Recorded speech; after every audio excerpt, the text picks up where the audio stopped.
It's time for dinner. Ding dong, ding dong, ding dong. From the creative mind of Scott Bertelson, after 4 decades of teaching our impressionable youth, The dinner bell. you are invited to enjoy conversational morsels for the mind at Mr. B's dinner party. Yeah, dinner. I'm glad you're here. Oh, it's time for another delectable episode of Mr. B's Dinner Party. Mr. B's got a table so wide. Pull up a chair, let your worries slide.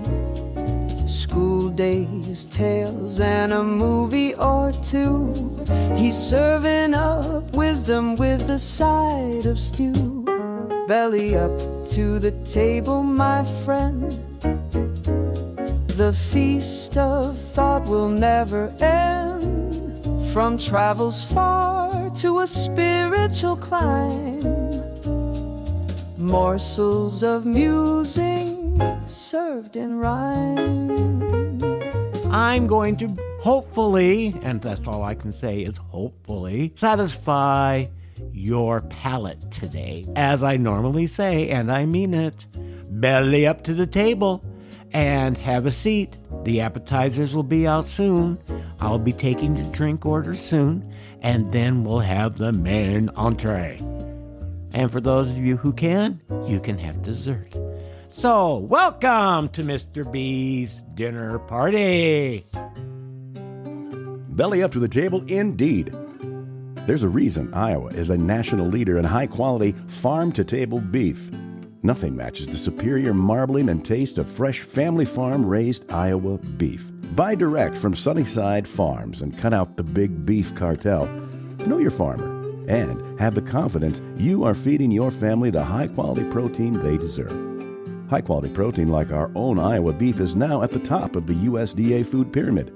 And unlike grocery store beef, you can trace your beef to one farm and one steer. We focus on the health and welfare of our herd and practice environmental stewardship that helps restore the land and improve the quality of our beef. Experience big savings with one initial upfront fee that covers the entire process. Beef packages are sold in quarters, halves, or even a whole steer.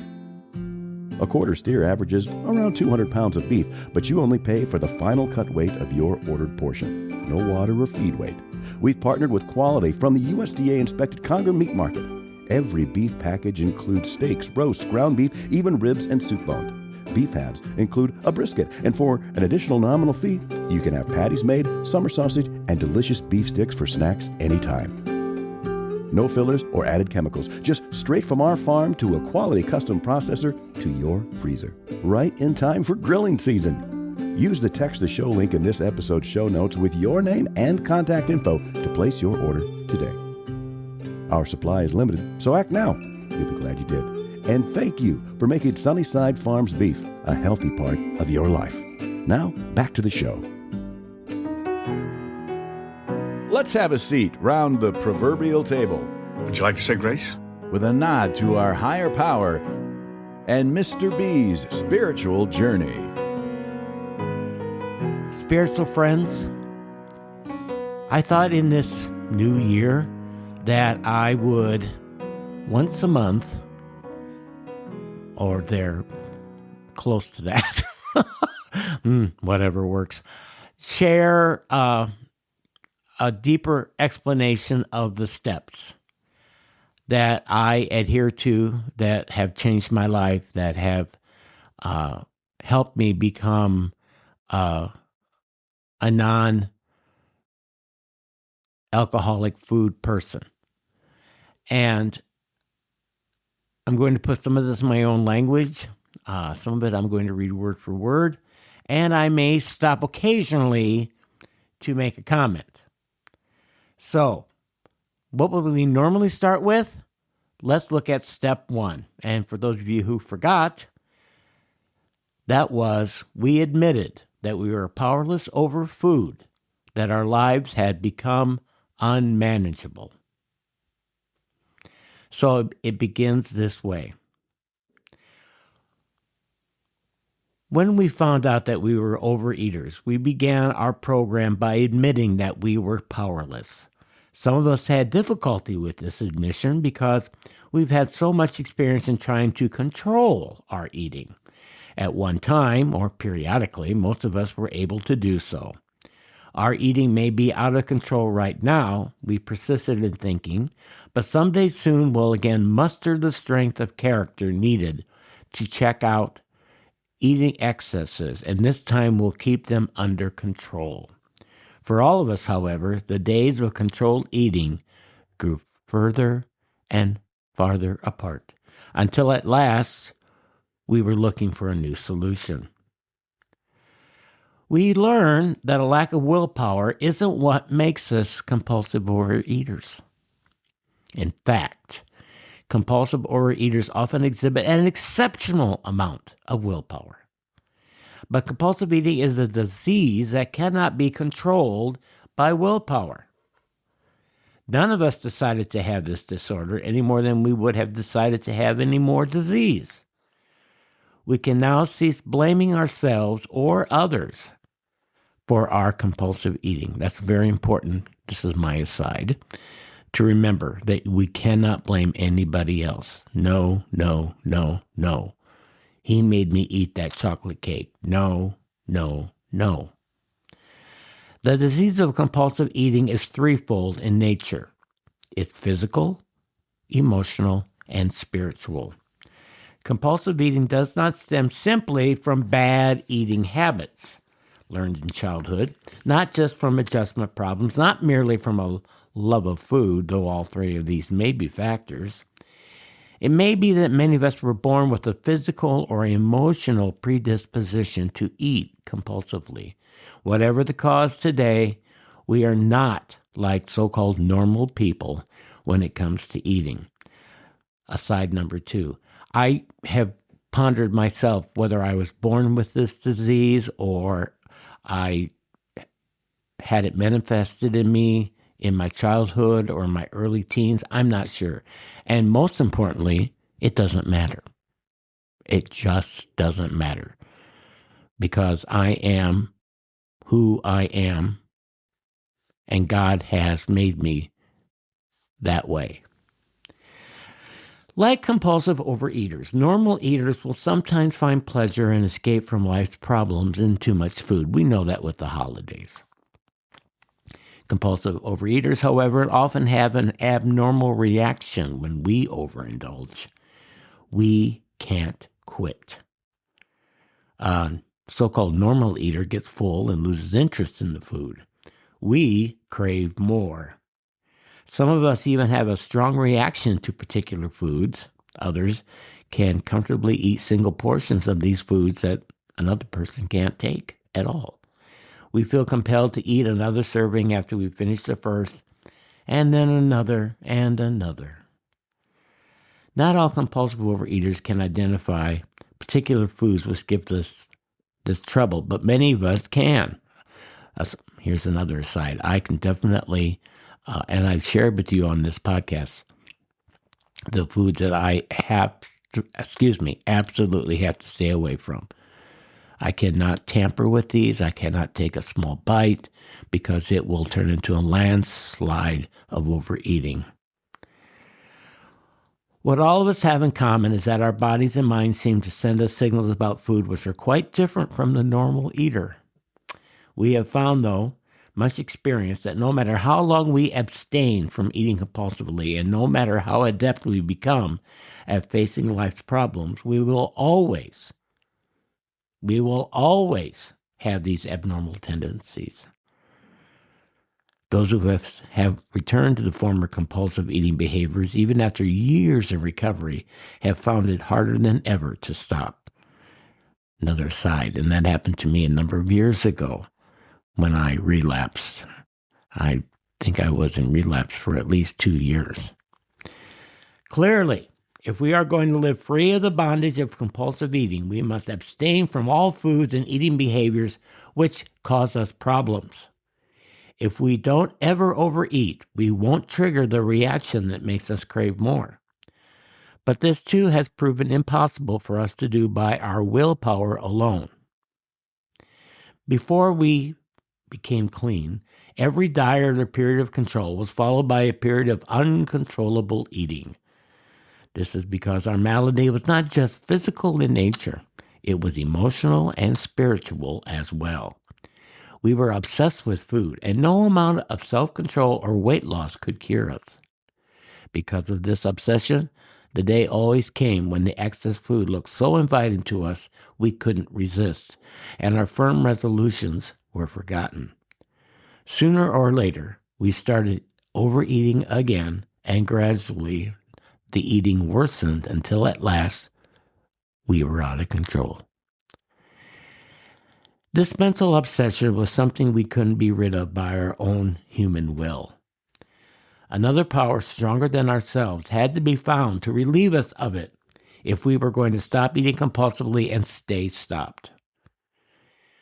Most of us have tried to deny to ourselves that we have this disease, but we are encouraged to take a good look at our compulsive eating, obesity, and the self-destructive things we have done to avoid obesity, which would include, and I'm guilty of all of these, the dieting, the starving, the overexercising, or the purging. Once we honestly examine our histories, we can deny it no longer. Our eating and our attitudes toward food are not normal. We have this disease. And that's where I'm going to end it today, and then I'll get to part 2 next time of why we have to admit to ourselves that our lives have become unmanageable, that food was running our life. And if you have a higher power in your world, then you can give it to your higher power. Once again, as I said, it sounds simple, but it's not always simple. We will always have this disease. It doesn't disappear. You can't put it in a package and send it to Korea. It doesn't work that way. You simply have to allow your higher power to take away the obsession with that food, and it will work. Believe it. Believe it. It will work. Oh, I promised you, my happy music lovers out there, that I would do a part 2 of some of the top, in my mind, again, remember, this is my opinion, of the top pop songs of the 2010s. And I'm just going to mention some more. You can roll your eyes. You can disagree with me. You can text me. You can email and saying, what you talk about, Willis? Why'd you choose that? Oh, I may have chosen that because I have some emotional reaction of something that happened in my life when I hear the song, or maybe I just like the beat. Yes, like they used to do on the Dick Clark American Bandstand show. I'd give that a 10 out of 10. Why? Because I like the beat. That was always the standard joke. Anyway, here are some more, and if I've mentioned these already, remember, I'm in my 60s. Okay. The first one would be Rolling in the Deep by Adele. Oh my jeez. I love Adele. And this song is so good. Rolling in the deep. Mm-hmm. All right, maybe Troy can play some of the song. We could have had it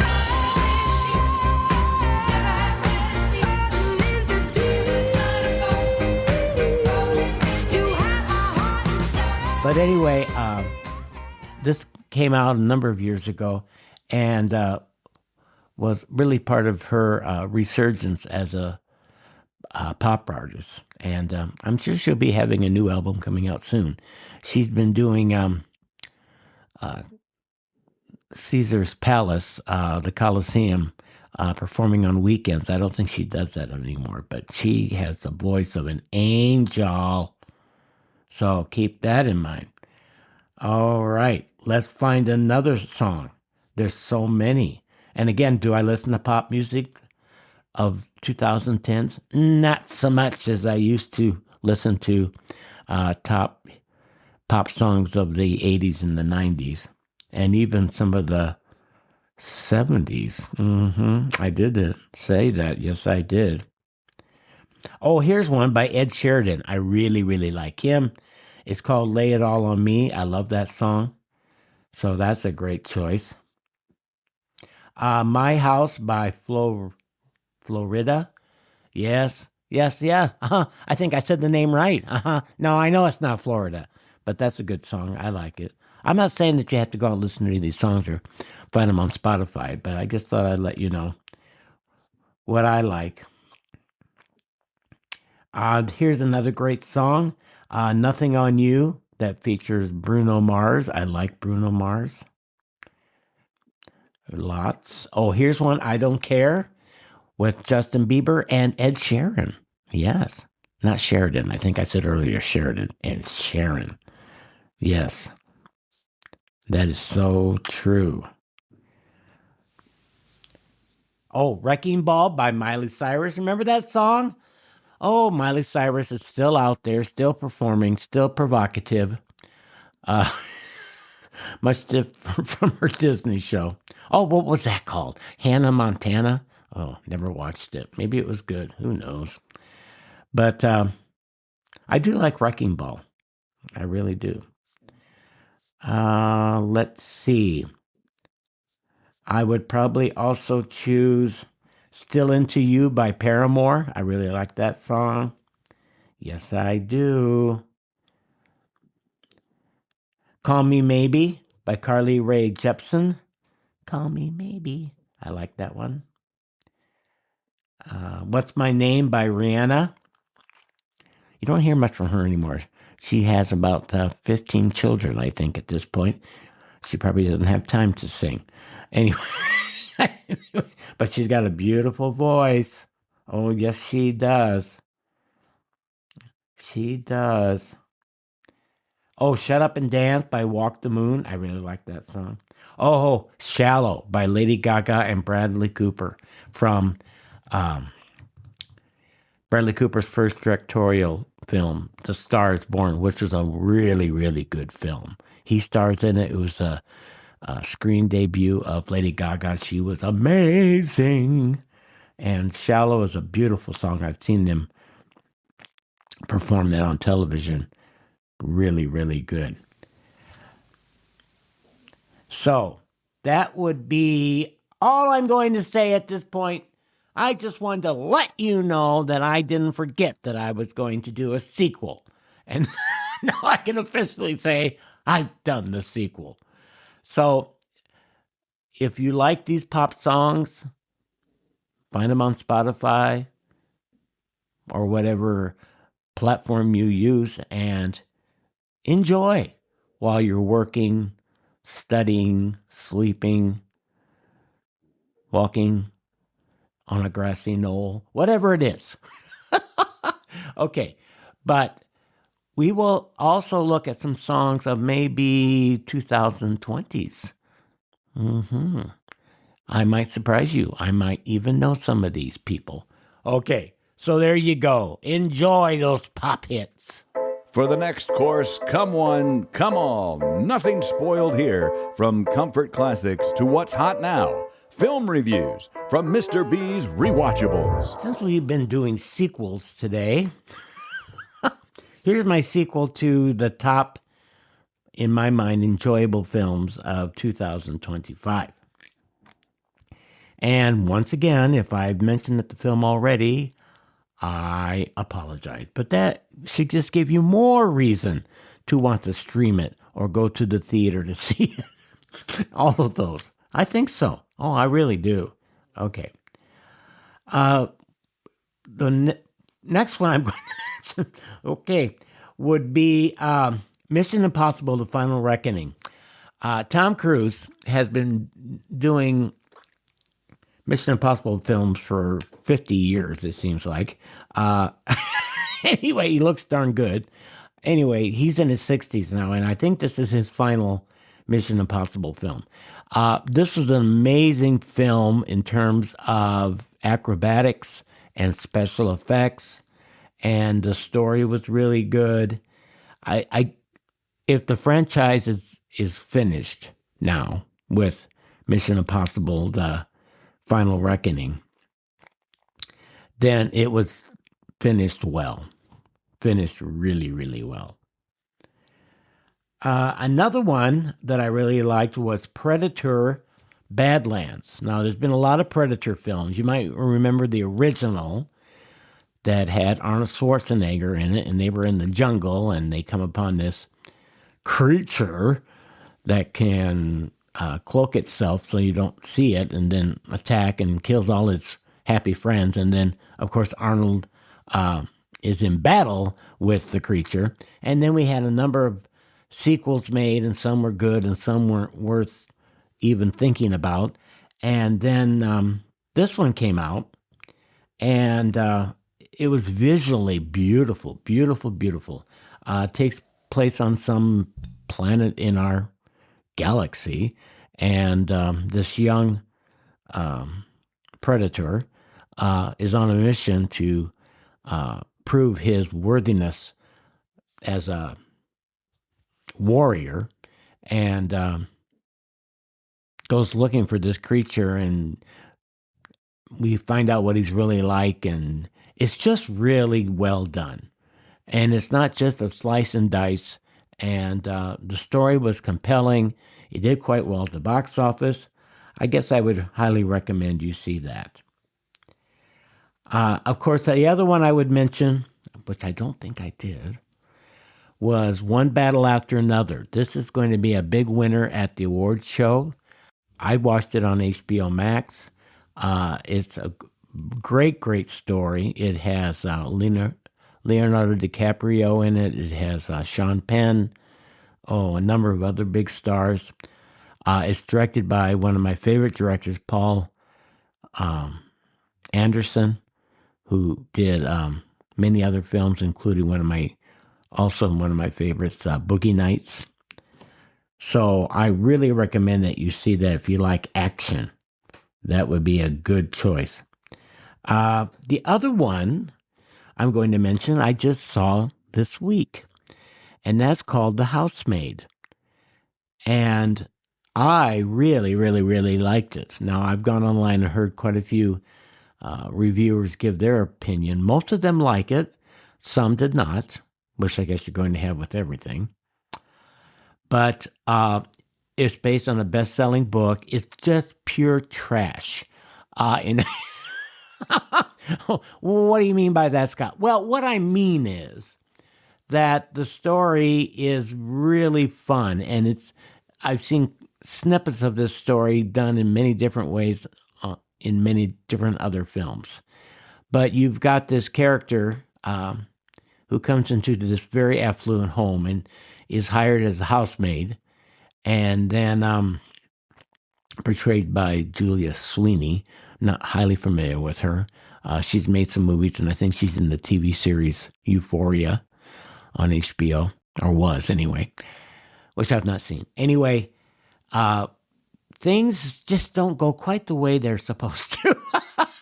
And it keeps you on the edge of your seat. There are many twists and turns. There's violence. There's no question about that. But it kept my attention for about 2.5 hours. And Amanda Seyfried, I think I'm saying her name correctly, plays the mother, who seems to be highly, highly, highly, highly schizophrenic. Or is she? You'll have to see it. Anyway, The Housemaid. Another one would be, let's see, probably The Naked Gun, the remake, which I thought was funny, with Liam Neeson. I very much liked the Naked Gun movies of the 80s. But now it's been redone, and it's still really, really crazy. And it also has Pamela Sue Anderson in it. And I don't know if she has makeup or not. You're probably aware that she's gone makeup-less. Anyway. So the next one I would probably mention is called A Complete Unknown, which was based on a few years or days of Bob Dylan's early life. And Timothée Chalamet played him and learned to play the guitar and to sound like him. Amazing portrayal of Bob Dylan. And it's a very interesting story, a complete unknown. So think about that one. I would also probably mention the film Anaconda. Now, have I seen it? No. Will I see it? Maybe. But I recommend it because it's a comedy based on a film that came out, I believe, in the 80s. That was a very supposedly serious film about the hunt for an anaconda. And they've flipped the story on its ears, and they've gone the comedic route with Paul Rudd and Jack Black. If you have Jack Black, you know it's going to try to be funny. And some of the critics have said the humor works well. Some say it lasts for about 15 minutes and then the rest of the movie is not any good. So you'll just have to decide that for yourself as to whether or not you want to see that. I would also suggest that you see Baby Girl with Nicole Kidman. I just have about 3 or 4 more here. And she plays this middle-aged woman with the perfect life, who falls head over heels in love with a boy who's no more than a teenager. And they have this torrid romance. And her husband finds out about it. And you find out a lot about her and Nicole Kidman's character, why she had this affair. It's good. I liked it. I did see that in the theaters, and I did enjoy that. I would also recommend that you see Eddington, which I have not seen yet, but it's on HBO Max, so I am going to watch it. Takes place right after COVID. Ari Aster, the guy who directed Hereditary, one of my favorite suspense films of all time, directed this. It wasn't a big box office hit, but it's a very, what I've read, very compelling story. So I'm just going to nominate it. 3 more. Gladiator 2. Yes, the sequel. Normally I don't recommend sequels, but this one I thought was very good. And the main reason I really like this one is that Denzel Washington was in it, and he played such an evil character. One of his best roles, I personally think. I really do. The man's got a lot of life left in him. And so takes place, of course, in ancient Rome. It's amazing to look at. Special effects are amazing. It has a great story, which ties into Gladiator 1, which came out years ago. But it's been a big, big hit. So you might want to think about that. And then I would probably have to say, for the last 2, that I would say Avatar: The Way of Water. I have to say I'm not a big Avatar fan. I did like the first one. The third one just came out at Christmas time. But I would probably recommend that. And the other one I'm going to say is Dangerous Animals. Dangerous Animals. About a serial killer. Okay, there you're going with the lighthearted movies again, Scott. Serial killer who has a very unique way of killing his prey. Takes them out in the water, hangs them from a boat, and has them dunked into the ocean where they are killed by sharks. Yeah, that's what I said. Not guppies, sharks.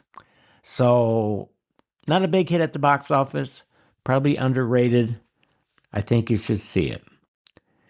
I liked it. And the last one I'm going to probably say for today would be Blue Moon. Blue Moon, which Ethan Hawke plays, I think, one of the Hammerstein guys, one of the great composers. Is based on a true story of his relationship with women. Ethan Hawke plays that part. He's getting a lot of Oscar buzz for his role in Blue Moon. So again, folks, there are many others that I could mention, and could I come back to this again? Sure, but I'm not going to, because I want to move on. So at least I kept my promise, and there's a list of more songs from 2005. I gotta say, I don't think 2025, hello, woohoo, was a banner year for film. I really don't. Nothing really stands out to me as outstanding, except for maybe One Battle After Another. Otherwise, yeah, take it or leave it. So let's hope that 2026 will have more hits and more inviting content and much more enjoyable stories that we can enjoy to compel us to go out to a theater and pay the money and pay $45 for a pop and popcorn. A little exaggeration. Really? Okay, happy movie viewing. Sit still. I said, I can't. Something's tickling me. She thought I was crazy. She said, well, open your coat. I unbuttoned my coat and opened it up. There was a mouse. Stories. Everybody has them. The stories of our parents, grandparents, and our friends remind us who they are. That's kind of what I think it is too, is memories. Growing up, my dad was an English teacher. How they got here, and what they've learned on the way. What if you could collect as many of your loved ones' stories in a high-quality audio format to keep forever? What if you could share the sound of your loved one's voice, their laughter, and their thoughtful manner with your children, or when you are simply driving to work? He spent literally 3 months in North Dakota freezing buckets of ice water to make this awesome ice fort that we never spent time in, but it was amazing. For the moment it was done. Well, you can with a Sunnyside of Life biography. Produced here at Sunnyside Farms Studios. I'll sit down with your loved one for 1, 2, or several sessions to record their stories. I think my students are going to have good memories of me. You'll receive the full raw recording, an edited selection arranged in audio chapters for easy reference, and produced segments you can use for family gatherings, special moments, or any time you just want to hear your loved one's voice. And those are probably my most cherished things. Share it with your family and make it a keepsake, because that's what stories are. Keepsakes of the time we had together. Never forget that. I was petrified of mice after that forever. Email your query for more information to Troy at sunnysidefarmstudios.com. The email is also in this show's notes. Let me record your loved one's story so you can share the sunny side of their life in their own words for years to come. I actually do kind of remember that now. And now for a special treat. Poetry with Mr. B. Oh, my lovers of poetry. I haven't done any poetry for a while. It's time for Mr. B to share some poetry. And my theme today would be winter poetry. Let's look at the beauty of winter. Come on. There's a lot to be said for winter. Oh, my goodness. So let's see what this poet says. This is by Mary Oliver, and this is called White Eyes. In winter, all the singing is in the tops of the trees, where the wind bird with his white eyes shoves and pushes among the branches. Like any of us, he wants to go to sleep, but he's restless. He has an idea, and slowly it unfolds from under his beating wings as long as he stays awake. But his big, round music, after all, is too breathy to last. So it's over. In the pine crown, he makes his nest. He's done all he can.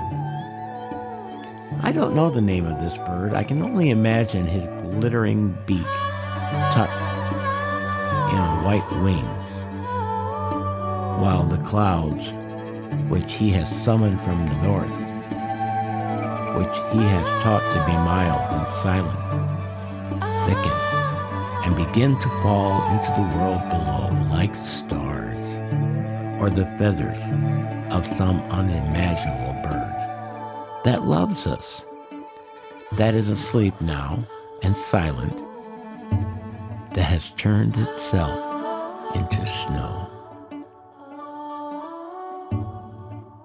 Take that and think about that. When you're sitting in your warm living room and you're seeing a bird in the tree outside trying to protect itself against the viciousness of some of our winter days. That was White Eyes. It seems this winter so far, my literary friends, has been quite interesting, much wilder than we've had in the previous calm winters. And this is a poem that attests to that. This is called Big Snow by Philip Gross. The first of the winter, and people leapt in their cars to meet it, forging up the moor till they hit irrefutable drifts, slewing off at lax angles anywhere, a festival of rules suspended.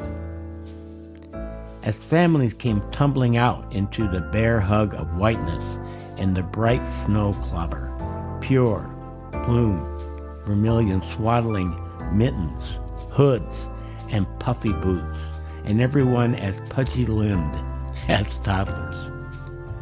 Stumbling off into the stuff at random gladly, staggered by the revelatory new landforms, like a high surf crashing round them, that's their friend, stumbling off, but slower now, and now, at a standstill 10 yards from the car, with laughter that was half their body's fear as the cold struck them speechless, breath forsaken, the way it had stroked every boulder and bush into white water.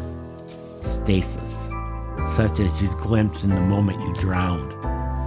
Such a gregarious cold they trusted it, perversely, like a brawny uncle back from years abroad, where who knows what he does or might have done.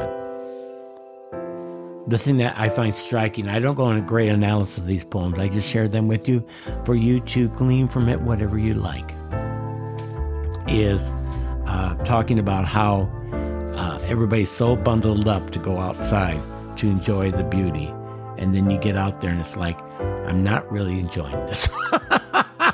That's what I get from it, and many other things too, but I love the imagery in this. So, big snow. I'm not trying to make a prediction that we'll have more big snow, but if we do, you decide what you're going to do with it.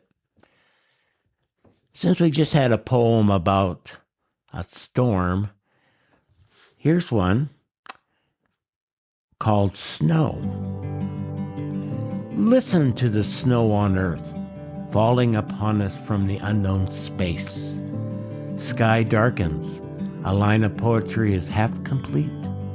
The shepherd and his sheep are coming down from the hill, through thorns, wetland, exposed on the Gobi.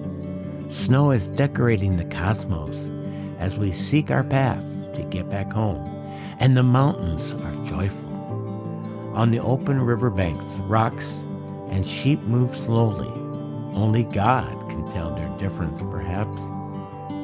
Studded against the whiteout snow, the shepherds, or the shepherd, stands like a sore black word. That was Snow. And the last poem I'm going to share is simply called Blizzard by Linda Paston. The snow has forgotten how to stop. It falls stuttering at the glass, a silk wood windsock of snow blowing under the porch light. Tangling trees, which bend like old women snarled in their own knitting. Snow drifts up to the step, over the door sill. A blur, the wedding of form and motion, shaping itself to the wish of any object it touches. Chairs become laps of snow. The moon could be breaking apart and falling over the eaves, over the roof. A white bear. Folks, I find that amazing, that last line, a white bear. Next time I'm hearing the wind howl outside my house and the snow is coming down in torrents, I'm going to think of it as a white bear. So anyway, I could find lots more poetry about winter, but you probably are saying, ain't got time for that. So anyway, I just looked through a number of different poems, and these are the ones that I thought you might enjoy listening to. So whether this increases your love for winter or makes you want to stick your head in the sand and move to Florida, that's up to you. But that's one of the beauties of Iowa. We have 4 seasons. Let's enjoy them. Happy winter.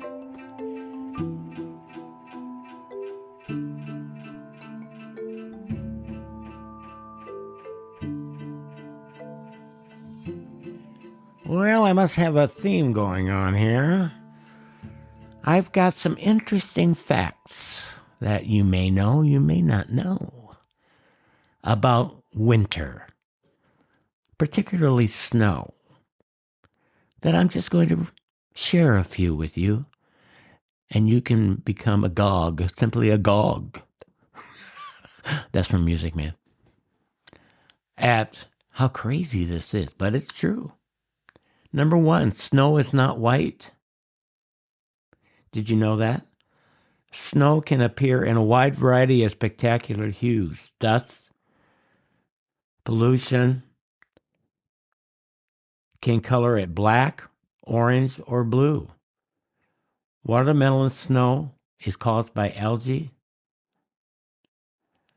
but really isn't really white. It's translucent. You can see through it. Well, there's a piece of trivia you can use at your next party. Snowflakes come, number 2, in many designs. Some of them have 6 arms, some do not. Really depends on the temperature.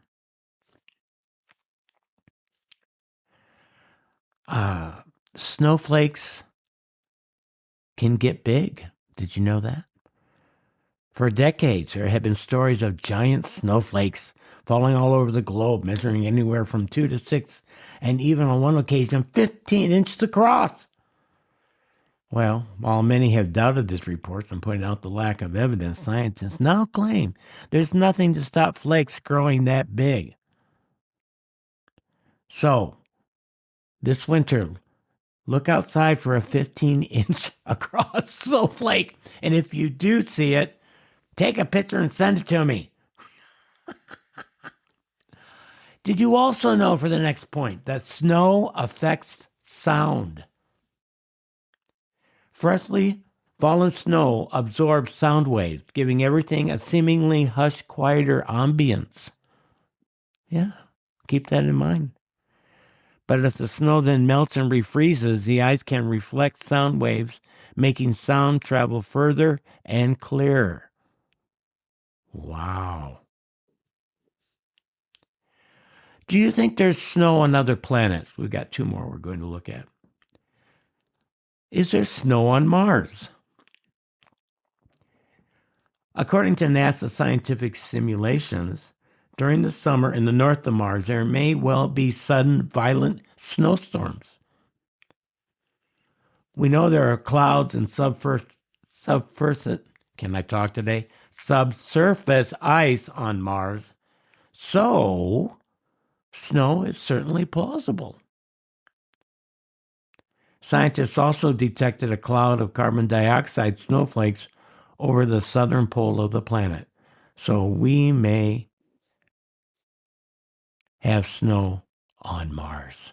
And the last one for today, because you're probably saying I can't take any more, would be animals may like snow, but what about monkeys? Do monkeys like snow? Well, don't think that we're the only mammals to enjoy a good snowball fight. Snow monkeys have been observed to make and play with balls of snow. They like to steal each other's snowballs, then battle to retrieve them. So, let your pet monkey, and if you have one, I don't think that's legal, go out during the next snowstorm. So anyway, have I crossed the line? Am I telling you more about snow that you want to know? Oh, well. So next time you hear that the meteorologist says there's a snowstorm coming in, remember, snow isn't white. It's translucent. Monkeys love it. And the flakes can get really big.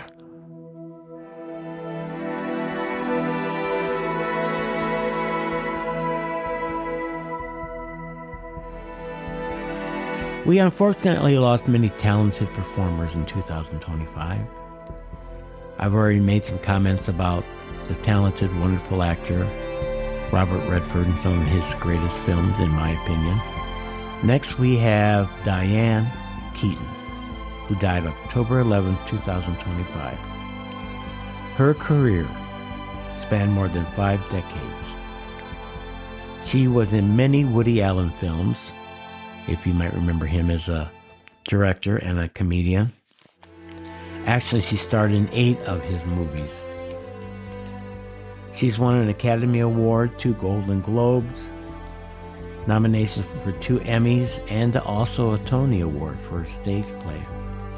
She was honored with the film at the Lincoln Center Gala Tribute in 2007 and received the AFI Life Achievement Award in 2017. I'd just like to mention some of her films that she was in. There's no rhyme or reason. These are just the films that I've seen more than once, maybe once, that I enjoy. I've always enjoyed her range of emotion that she could portray on stage. And I also respected the fact that she continued performing in maybe lesser known films all the way up almost to the time of her death, that she simply loved performing. I think the first time I was exposed to her was in my first film, The Godfather. Came out in 1972, one of my favorite films of all time, American epic gangster film, directed by Francis Ford Coppola, based on the best-selling 1969 novel. And in it, she plays this very, very naive school teacher who's in love with Michael Corleone, who has been in the military. He's very young too. And they're going to get married, and he comes back to visit his mafia family, but he tells her that he wants absolutely nothing to do with that type of lifestyle. But you're not like him, Michael. I thought you weren't going to become a man like your father. That's what you told me. My father's no different than any other powerful man. Any man who's responsible for other people. Like a senator or a president. Do you know how naive you sound? Why? Senators and presidents don't have men killed. Oh. Who's being naive, Kay? That didn't last long. In this film, he does ultimately become the head of the father when Marlon Brando, the magnificent Marlon Brando, who was the head of the family, dies.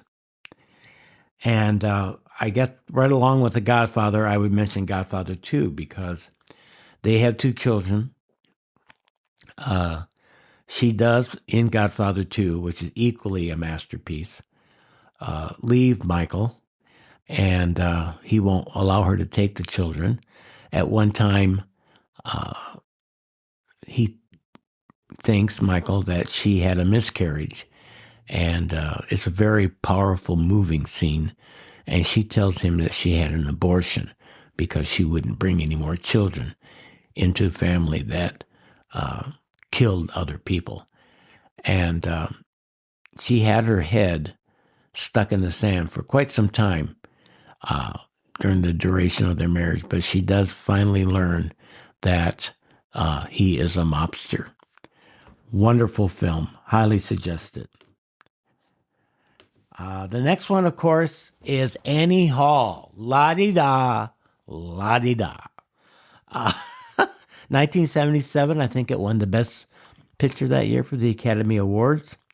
One of the many films that she starred in with Woody Allen. It was really based on their true life story. The film stars Woody Allen as Elvie Singer, who wants to try to figure out the reasons for the failure of his relationship with Diane Keaton. And he wrote this part especially for her. And I believe they did have an affair for some time. And she plays this really wacky, crazy character that wants to be a performer. And she wants to leave New York. And he wants to stay in New York because he thinks that New York is the center of the universe and nothing else exists. And you go through their trials and tribulations. And spoiler alert, anyway, they don't stay together.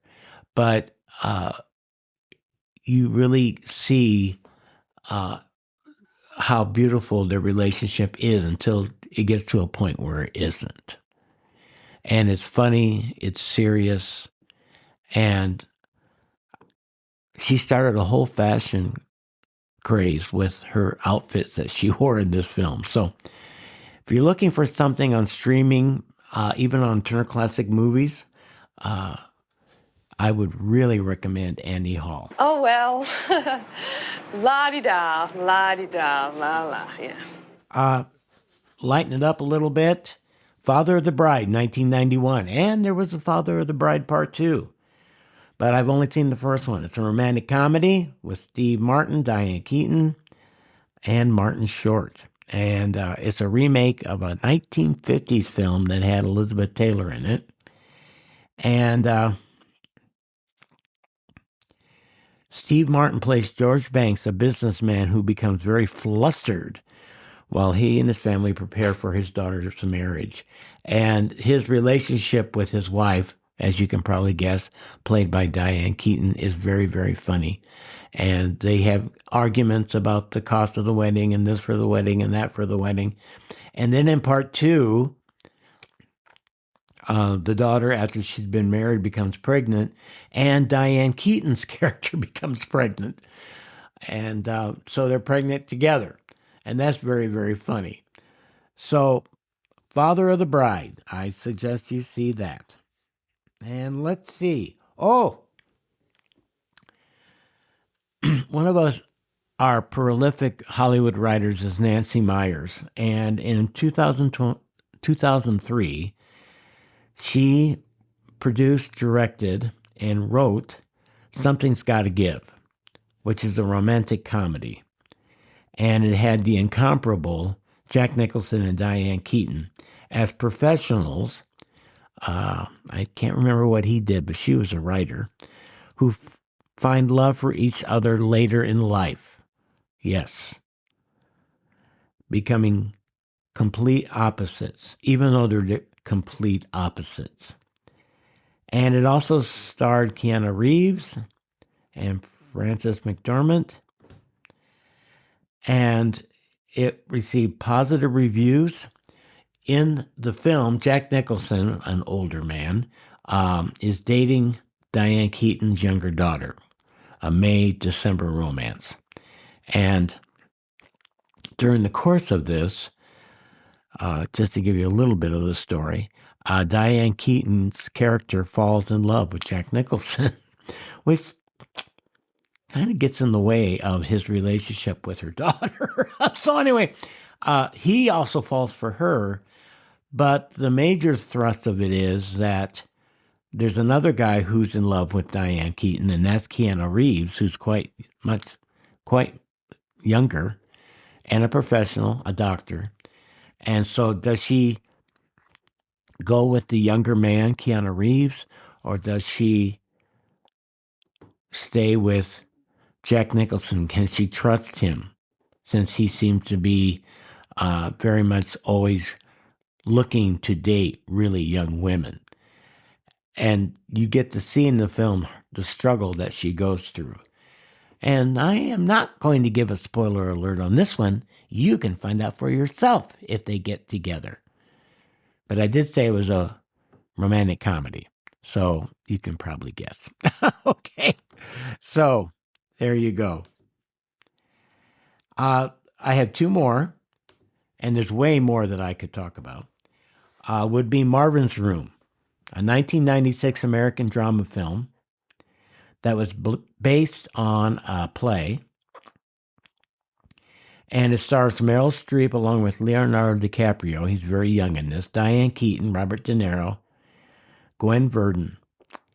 And in this story, Diane Keaton is a spinster living in Florida, taking care of her invalid father and her invalid aunt.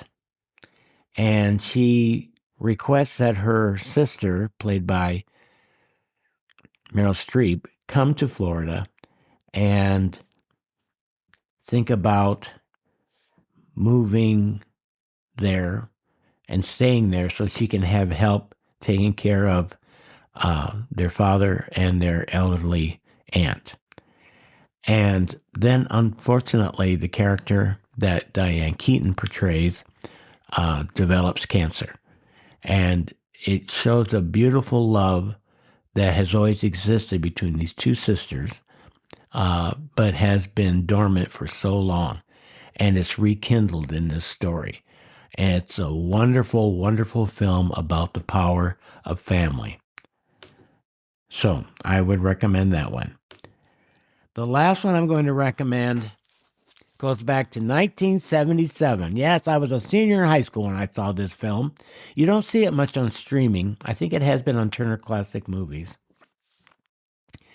But it's called Looking for Mr. Goodbar. And it's a crime drama that starred Diane Keaton, Tuesday Weld, Richard Kiley, a very young Richard Gere, and Tom Berenger, which is his film debut. And it was actually... The story is based on a novel, which was inspired by a 1973 murder of a school teacher. And it was a great success when it came out. It's a very, very dark, dark, dark film of a woman, Diane Keaton, who teaches the deaf. She's a brilliant teacher, but she has a dark side. And the dark side is that she cruises singles bars every night. And unfortunately, sleeps with many anonymous men. And it's really a story about why she does this. Why is she not interested in one person? You find out about her dysfunctional life. And it, unfortunately, as I've already said that it's based on a true story, ends very tragically. And it's really a story of looking for love in all the wrong places. But her portrayal was a landmark portrayal because it was so different from anything she had done before. Up to that point, she had been in mostly Woody Allen comedies, and this really stretched her acting ability. So if you're looking for a film that's not a feel-good film, but has a breathtaking performance by Diane Keaton, I recommend looking for Mr. Goodbar, a 1977 film. Now, there are many other films I could mention of Diane Keaton. Let me just mention some of those without going into great detail. Reds, Crimes of the Heart, Baby Boom, really like that one. Love and Death, Played Against Sam, The Manhattan Murder Mystery, Radio Days,